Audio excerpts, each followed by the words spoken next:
최근에 우리나라에 반려동물이 참 많아졌습니다. 강아지뿐만 아니라 최근에 와서 보면은 고양이는 말할 것도 없고 우리 뱀이나 또 이구아나 또 악어 새끼 같은 파충류들과 또 심지어는 호랑이 새끼나 또 사자 새끼를 키우는 사람도 있다, 그렇게 말합니다. 반려동물의 천국이라고 말하는 프랑스에는 매년 유기견들이 그렇게 많답니다. 여름 휴가 갈 때는 또 개를 이렇게 데려갈 수 없으니까 버리고 가는 사람들이 또 그렇게 많다네요. 그래서 애완견이 많은 만큼 유기견도 많아진다, 그렇게 신문에 난 것을 제가 봤습니다. 개를 키우시는 분 잘 아시겠지만은 개를 키울 때에 굉장히 중요한 것이 우리 강아지가 주인에게 복종하게 하는 복종 훈련이 참 중요하다, 그러면서 이렇게 기록된 것을 제가 본 적이 있습니다. 우리 강아지를 복종 훈련 시킬 때 제일 중요한 것이 뭐냐 하면은 서열 훈련이랍니다. 누가 높고 누가 낮고 하는 것을 잘 해야 된다, 그렇게 말하면서 이 강아지를 데리고 다닐 때 항상 주인이 앞서가야지, 강아지가 앞서가게 하고 주인이 뒤에 따라가면은 강아지는 자기가 높은 줄 안다. 그렇기 때문에 꼭 주인이 앞장서라. 두 번째는 말하기를 강아지가 만일에 잘못한 것이 있으면은 혼을 내되 이 배를 뒤집어 놓고 배가 하늘을 향하게 하고 나서 아주 혼을 내줘야 된다, 그렇게 말하고 있습니다. 이 강아지가 배를 보인다라고 하는 것은 복종했다, 항복했다라고 하는 뜻이다, 그렇게 말하고 있습니다.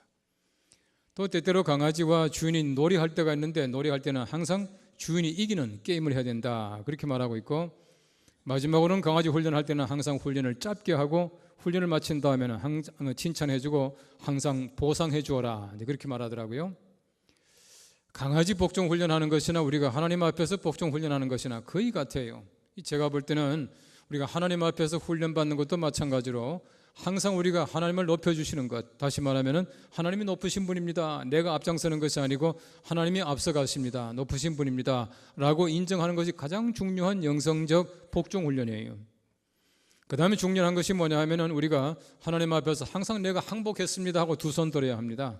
이것이야말로 진정한 복종 훈련이고, 세 번째는 꼭 같습니다. 세 번째는 항상 하나님이 승리하셔야지 내가 이기면 절대 안 된다는 것이에요.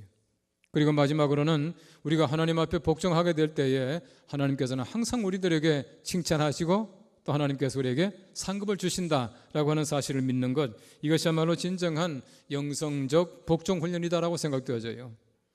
여러분 잘 아시는 대로 복종이라고 하는 것은 굉장히 중요한 성경 말씀에 나타나고 있는 명령입니다. 그리고 우리 사람 편의 책임입니다. 그리고 이 복종이라고 하는 것은 어떤 면에서 볼 때는 강아지가 주인에게 하는 맹목적인 복종이 아니라 우리가 하나님 앞에서 정말 하나님을 사랑하기 때문에 하나님께 대한 감사와 또 하나님께 대한 영광 때문에 내가 하나님 앞에 복종한다라고 하는 것이 참 중요하다라고 하는 것입니다. 마르틴 루터가 말했습니다. 세상은 술 취한 농부와 같다 그랬습니다. 그를 말 한 장 한쪽으로 올려놓으면 곧 다른 한쪽으로 넘어가 버리고 만다라고 말하고 있어요. 여러분, 사람들이 하나님 앞에서 중립을 지키며 다 가운데 서서 하나님 앞에 정당하게 살기는 그렇게 어렵다고 하는 것입니다. 어느 한쪽으로 사람들은 기울어지게 되어 있다는 것이에요. 사람들이 지나친 율법 속에 살아가든지 아니면 지나친 도덕 폐기론 속에 살아가든지 둘 중에 하나다라고 말하면서 이런 얘기를 하고 있습니다. 탕자의 비유에 나오는 탕자라고 하는 사람은 하나님 앞에 아예 작정하고 적극적으로 불순종하는 사람이다. 또 한 사람은 하나님 앞에서 율법적으로 살아가는 사람들인데 위선적인 순종하는 사람이다, 그렇게 말하고 있습니다. 하나님 앞에서 우리가 위선적으로 순종하든 불순종하든 둘 중에 하나다라고 말하고 있는 것입니다. 무슨 말이냐 하면 순종이라고 하는 것이 그렇게 어렵다고 하는 것이에요. 내가 하나님 앞에 복종합니다라고 말합니다. 항복했습니다라고 말하고 있습니다. 내가 하나님 말씀 뜻대로 살아갑니다라고 말하지만은 우리가 정말 우리의 마음을 다해서 하나님 앞에 순종하고 우리 마음을 다해 하나님 앞에 항복하고 살아가는 것은 그렇게 힘들다고 하는 것입니다. 여러분, 성경 말씀에 보시면은 우리 사람들이 왜 그렇게 순종하기 힘든가 하는 것을 얘기하고 있습니다. 왜 사람들이 복종이 힘듭니까? 왜 하나님께 순종하는 게 그렇게 힘듭니까? 사람들이 죄를 지은 다음에 하나님 앞에 순종하며 복종의 삶을 산다고 하는 것은 거의 불가능하다는 얘기입니다. 왜냐하면 죄를 지었다는 사실 자체가 불순종의 자녀가 되었다는 것이에요. 순종하지 못하게 만들었다는 것입니다. 이것으로 말미암아 사람들이 하나님 앞에서 순종보다는 불순종을 택하고 살아가게 된다는 것이에요. 그래서 마틴 루터 같은 사람 말합니다. 우리가 하나님 앞에 죄를 짓는다라고 하는 것은 자기 축으라 그렇게 말을 했어요. 내가 하나님의 뜻대로 살아가고 하나님 생각대로 살아가는 것이 아니라 내 생각대로 내 뜻대로 고집하며 살아가는 것을 죄라고 한다. 자기 추구다. 그렇게 말하고 있는 것입니다. 성경 말씀 디도서 1장 10절 말씀에는 말합니다. 불순종하고 헛된 말을 하며 속이는 자가 많은 중 할례파 가운데 특히 그러하니. 무슨 말이겠습니까? 불순종하는 사람들 가운데 보니까 할례파가 참 많이 있더라. 그렇게 말하고 있습니다. 할례파가 누굽니까? 할례를 굉장히 많이 강조합니다. 의식을 강조합니다. 문자적인 순종을 강조합니다. 그럼에도 불구하고 문자적으로 지키지만, 형식적으로 지키지만은, 외형적으로 그럴듯하지만은 그 마음이 하나님 앞에 순종하지 않는다는 얘기예요. 우리에게 중요한 것은 우리 마음이 하나님 앞에 굴복되고 우리 마음이 순종해야 하는데, 그렇지 못하고 겉으로 얼마나 잘합니까? 주일날을 꼬박꼬박 잘 지키고 11조도 하고 하지만은 우리 마음 속에 하나님의 순종하는 마음이 없다면은 우리는 할례파와 마찬가지라고 하는 얘기입니다. 그 당시에 할례파 사람들이 그랬다는 얘기입니다. 할례가 얼마나 중요한 하나님의 명령이며 의식입니까? 이건 잘 지켰지만은 정말 하나님 앞에서 순종하는 마음이 없이 살아갔다. 그렇게 말씀하고 있는 것이에요. 오늘 성경 말씀에는 예수님께서는 복종하셨다는 말이 나옵니다. 왜 예수님 복종하셨습니까? 복종하지 않은 우리들에게 가르치기 위하여 예수님께서는 복종하시려고 이 땅에 오셨고 복종의 삶을 사시는 것이에요. 성경 말씀 보십시오. 예수님께서 애굽에 피난 가셨다가 어릴 때에 다시금 돌아오십니다. 돌아오셔서 예수님께서 갈릴리 나사렛에 정착하셔요. 누가복음 2장 말씀에는 말합니다. 예수께서 그 부모에게 순종하여 받으셨다라고 말하고 있습니다. 예수님은 전 삶이 순종이었습니다. 언제까지 순종했겠습니까? 예수님께서 돌아가실 때까지 순종하는 삶을 사시는 것이에요. 예수님이 순종하여 사셨다라고 하는 것은 예수님께서 여러 번 증명하십니다. 내가 너희에게 이르는 것은 내 말이 아니라 아버지의 말이다. 그렇게 말하고 있습니다. 하나님 아버지께서 말씀하라. 시키는 대로 내가 한다는 것입니다. 순종하여 말씀하시는 것이에요. 예수님의 겟세마네 동산의 기도를 보십시오. 이렇게 기도합니다. 할 수 있다면 이 잔을 내게서 옮겨주십시오. 그러나 내 원대로 마시고 아버지의 원대로 하십시오 라고 기도하십니다. 이 말이 무슨 말이겠습니까? 내가 원하는 것은 이 잔을 내게 옮기는 것입니다. 그러나 내가 아버지께 순종하겠습니다. 아버지 뜻대로 하십시오 라고 아버지께 굴복하는 자세, 이것이 바로 예수님의 기도였습니다. 여러분, 적어도 우리가 십자가를 쫓아 살아간다고 하는 것은 예수 그리스도의 모습으로 복종하는 삶을 사는 것이에요. 예수께서 말씀합니다. 누구든지 나를 따라오려거든 자기를 부인하고 자기 십자가를 지고 나를 따를 것이니라. 내가 십자가를 지고 따른다고 하는 것은 십자가의 모습입니다. 복종하여 받으신 예수 그리스도의 그 모습, 예수님이 십자가를 지셨던 그 모습대로 살아가야 된다는 얘기입니다. 우리가 예수 그리스도를 닮아서 정말 예수 그리스도의 모습으로 십자가 앞에서 복종하며 살아가는 귀한 삶이 될 수 있기를 간절히 바랍니다. 예수님께서는, 하나님께서 야 네가 가야 되겠다, 네가 가서 십자가 지어야 되겠다 라고 말했을 때 예수님께서 예 알겠습니다, 내가 가겠습니다, 내가 지겠습니다, 내가 죽겠습니다, 그렇게 말씀하시는 것이 우리의 삶도 그런 복종의 삶이 될 수 있기를 간절히 바랍니다. 우리 성경 말씀 첫째는 말합니다. 십자가는 자기 비하의 징표입니다 라고 말하고 있습니다. 오늘 성경 말씀 빌립보서 2장 8절 상반절 보십시오. 사람의 모양으로 나타나사 자기를 낮추시고라고 말하고 있습니다. 우리 예수님의 십자가는 그리스도의 자기 비하였습니다. 오늘 성경 말씀 보십시오. 자기를 비어 종의 형체를 가졌고 사람들과 같이 되셨다 말하고 있습니다. 사람의 모양으로 나타나셨으니 죽기까지 복종하셨다 말하고 있습니다. 한마디 한마디를 보십시오. 한마디 한마디가 전부 다가 예수님께서 자기를 낮추신 자기 비하의 말들을 쓰고 있다고 하는 것이에요. 예수님의 전적인 삶이라고 하는 것은 예수님의 완전하게 자기를 낮추는 삶이었습니다. 사람같이 되셨다, 그 자체가 낮추는 삶이었다는 것입니다. 사람같이 되었다고 하는 것은 정말 자기 비하입니다. 하나님이 사람이 되셨다고 하는데 어찌 우리가 하나님께서 사람 되신 모습처럼 살지 못하겠습니까? 우리 삶을 점점 낮춰야 돼요. 예수님께서는 자기를 낮추심으로 말미암아 자기를 포기하셨습니다.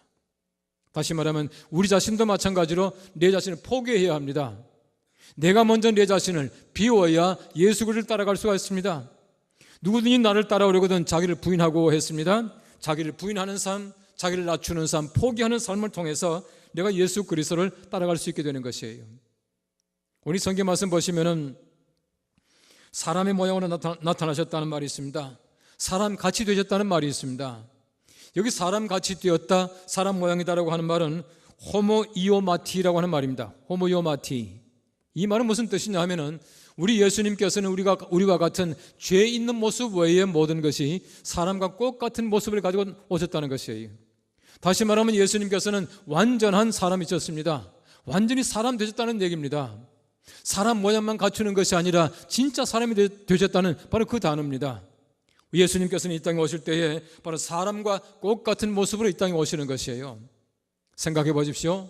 만일에 예수님이 낮아지지 않았더라면, 자기 비하가 없었더라면 침뱉음 받겠습니까? 매를 맞겠습니까? 십자가에 못 박힘 당하겠습니까? 죽겠습니까? 절대로 하지 못합니다. 예수님께서 만일에 자기를 낮추지 못했더라면 절대로 십자가에 돌아가실 수가 없고 우리 구원하실 수가 없는 것 아니겠습니까? 자기를 낮추심으로 말미암아 비로소 우리에게 구원을 행하셨던 것이에요. 우리가 마찬가지입니다. 내가 세상에 나가서 최고도 사람을 내가 구하기 위해서는, 주님 앞에 인도하기 위해서는 우리도 마찬가지로 자기 비하가 필요하다는 얘기입니다. 내가 내 자신을 낮추는 바로 그 삶이 필요하다라고 하는 것입니다. 예수님의 자기를 낮추는 그 삶이라고 하는 것은 십자가상에서 한 번으로 된 것이 아니에요. 예수님이 세상에 오실 때 이미 자기를 낮추신 것입니다. 하나님이 사람이 되셨어요. 그 게다가 보십시오. 예수님께서는 아주 초라한 마구간에서 태어나십니다. 예수님께서 얼마나 많은 사람들의 비난과 예수님께서 많은 사람들에게 폭력을 받습니까? 그 모든 것 전부 다가 예수님께서 낮아지심으로 말미암아 가능하다는 얘기입니다. 그리고 십자가상에서 예수님의 자기 비하가 마무리됐다는 것입니다. 빌리 그레이엄 목사님의 얘기 보면 이런 얘기가 나옵니다. 한 번은 목사님이 자기 아들과 함께 노스캐롤라이나의 어떤 지역을 이렇게 지나가고 있는데 가다 보니까 개미가 많이 죽어 있습니다. 개미집 앞에.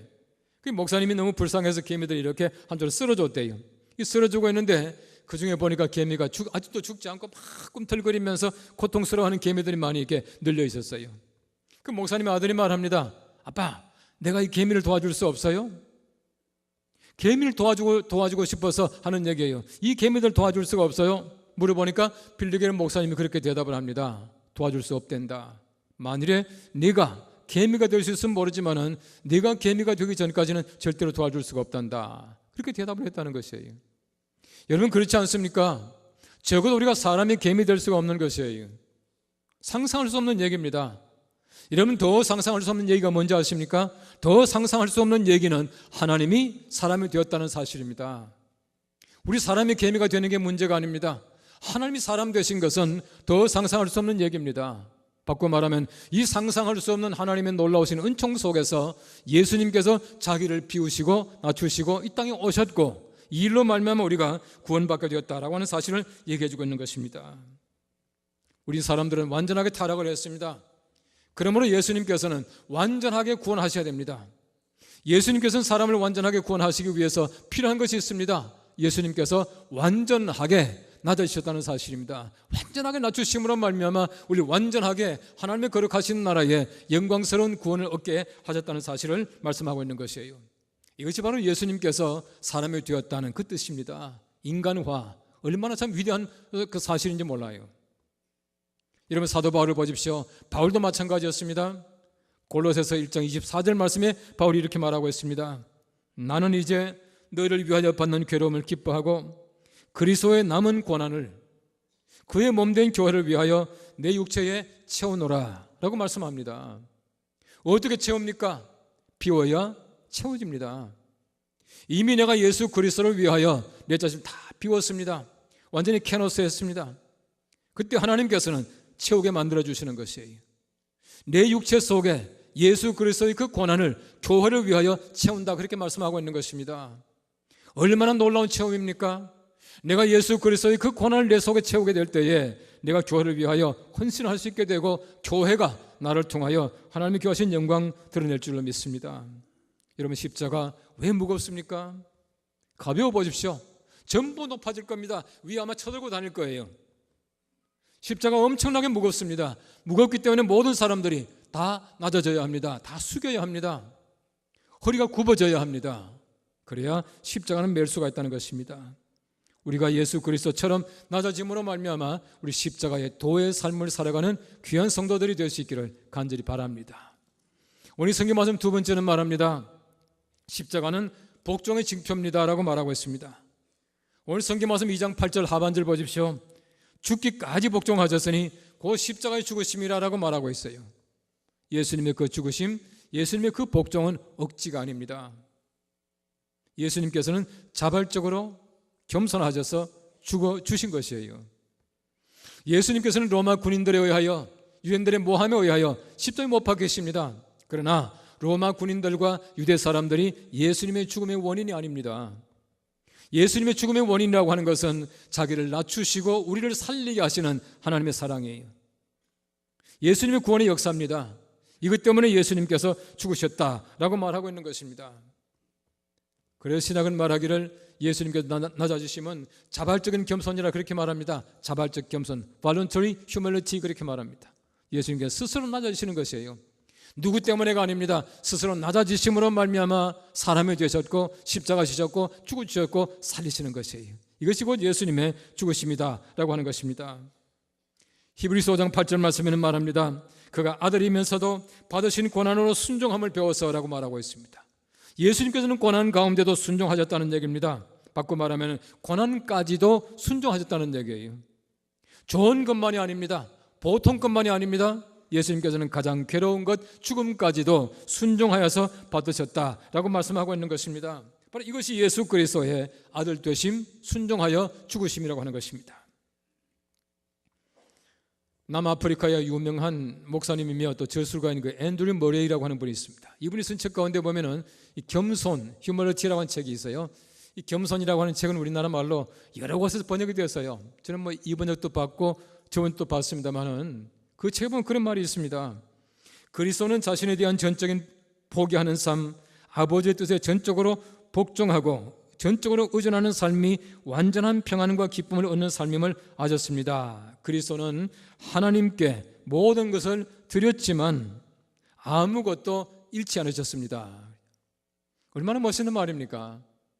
모든 걸 다 주셨지만 잃지 않았어요. 우리 삶이 마찬가지 아니겠습니까? 내가 예수 그리스도를 위하여 모든 걸 다 줍니다. 이런 것이 아니에요. 하나도 이런 것이 없습니다라고 말할 만큼 예수님께서는 주시면서 풍성한 삶을 사셨다는 것입니다. 십자의 복종이라고 하는 것은 이런 것이 아니라 얻는 것이었습니다. 패배가 아니라 승리였습니다. 죽음이 아니라 새로운 생명이었습니다. 이것이 곧 예수님의 십자가라고 하는 것이에요. 여러분 고대 사회를 보십시오. 우리 성경 시대 보시면은 얼마나 복종을 강조하는지 몰라요. 복종은 굉장히 중요한 사회적인 규범이었습니다. 성경 말씀에도 여러 번 나옵니다. 바울도 말했고 베드로도 말합니다. 백성들은 자기 상전에게 그 왕에게 방백들에게 복종하라 말하고 있습니다. 아내들아 남편에게 복종하라 말하고 있습니다. 종들아 주인에게 복종하라 말하고 있습니다. 특별히 성경 말씀 에베소서 5장 22절 말씀해 보시면 이렇게 말합니다. 아내들아 남편에게 복종하기를 죽게 하라 그렇게 말하고 있어요. 여러분 보십시오. 우리가 하나님께 복종하는 것, 예수님께 복종하는 것이 억지입니까? 억지가 아닙니다. 성경 말씀이 가르치는 복종이라고 하는 것은 억지가 아니라 맹종이 아니라 우리 기쁜 마음을 가지고 드리는 것이에요. 이게 바로 죽게 하는 것입니다. 아내들이 남편에게 복종하는 것도 마찬가지로 정말 주님께 하듯이 기쁜 마음을 가지고 하라. 억지로 하지 말라는 뜻입니다. 항상 기쁜 마음을 가지고 복종하라. 그렇게 말씀하고 있는 것이에요. 여러분 성경 말씀이 가르치는 것은 아내들이 남편에게 복종하는 것만이 복종이 아니에요. 에베소서 5장 21절 말씀에는 말합니다. 그리스도를 경외함으로 피차 복종하라. 무슨 말입니까? 남편들도 아내들에게 복종하십시오. 기쁜 마음을 가지고 아내의 뜻을 따라 주십시오. 이 말이에요. 시장 가자 하면 같이 가주십시오. 이 말입니다. 다시 말하면 피차에 복종해야지. 복종이라고 하는 것은 일방적인 관계가 아니에요. 쌍방적인 관계입니다. 상호 복종의 관계를 성경 말씀이 가르치고 있다고 하는 것이에요. 우리 예수님의 복종이라고 하는 것은 죽기까지입니다. 다시 말하면 죽기까지 복종하셨다는 얘기는 복종은 죽음으로 말미암아 끝맺음을 한다는 얘기예요. 죽지 않으면 절대로 복종이 안 된다는 얘기입니다. 우리가 하나님 앞에 복종합니다. 내 의지와 내 자만심과 내 고집 다 가져온 절대로 복종이 안 돼요. 내가 죽어버리면 얼마든지 복종합니다. 아내들과 남편 사이와 마찬가지입니다. 내 자존심을 가지고 내 개인 생각을 가지고 절대로 복종하지 못합니다. 죽여버리면 얼마든지 복종할 수가 있어요. 오늘 성경 말씀이 가르치는 것은 죽기까지 복종은 죽음으로 말미암아 열매 맺는다 하는 사실을 얘기해 주고 있는 것입니다. 여러 해 전에 그리스를 여행하면서 데살로니가로 가는 길이었습니다. 이 데살로니가는 성경 말씀에 나오는 지명인데 지금도 그 도시가 있어요. 지금 지명은 데살로니가가 아니고 테살로니키. 이제 그 지방을 가고 있는데 버스 기사가 운전을 하고 있다가 가다가 이 교회를 만나고 십자가만 보면은 얼른 성원을 걷는 거예요. 제가 이제 버스가 서는 동안에 제가 물어봤습니다. 왜 교회만 보면, 왜 십자가만 보면 이 성원을 걷느냐? 그렇게 물어봤더니 그분이 하는 얘기가 이게 예수를 믿는 사람인데, 정교회 교인인데 내가 십자가를 이렇게 항상 묵상하고 다녀야 운전도 잘 되고 안전하고 즐겁다는 것이에요. 여러분 십자가 보십시오. 모든 사람들에게 즐거움을 주는 것이에요. 고통이 아닙니다. 여러분 십자가는 우리들에게 평안을 주는 것이에요. 제가 지난번 말씀드렸지만은 맥스 루케이드라고 하는 저자가 말합니다. 자기 친구가 성공의 신부가 한 사람이 있었는데 항상 아멘 하고 나서 이 십자가 성원을 긋거든요. 왜 성원 긋느냐 그렇게 말하니까 십자가 성원 긋는 것은 이건 아이는 나잖아요. 나를 두 동강 낸다 그렇게 말하더래요. 십자가는 자기 자신을 두 동강 내는 겁니다. 자기 자신을 죽이는 것이에요.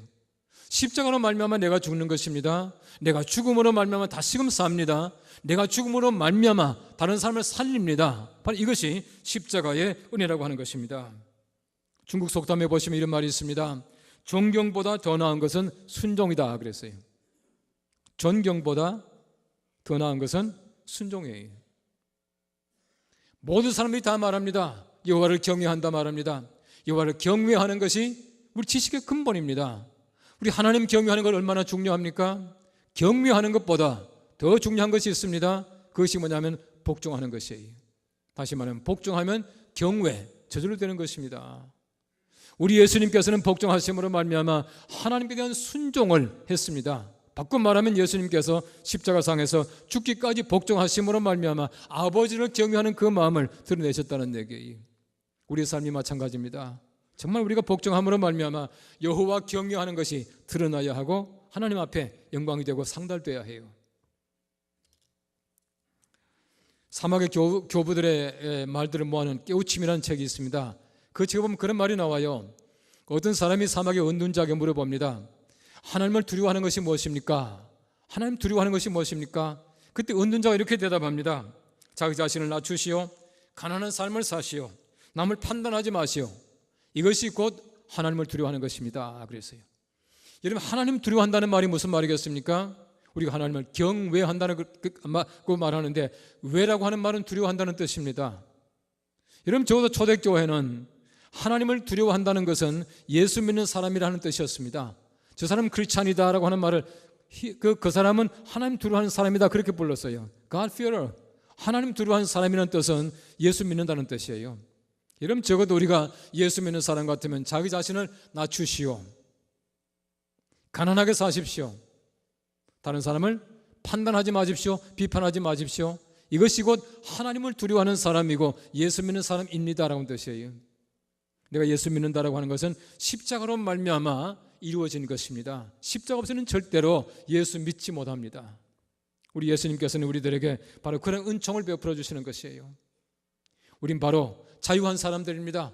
내가 예수 그리스도 안에서 절대로 누구에게도 종속되지 아니하고 자유한 사람들이에요. 그러나 우리 세상에 나가서 모든 사람들에게 종속된 삶을 살아가야 합니다. 더 낮아지는 삶을 살아가야 합니다. 십자가는 이를 가능하게 하시는 것이에요.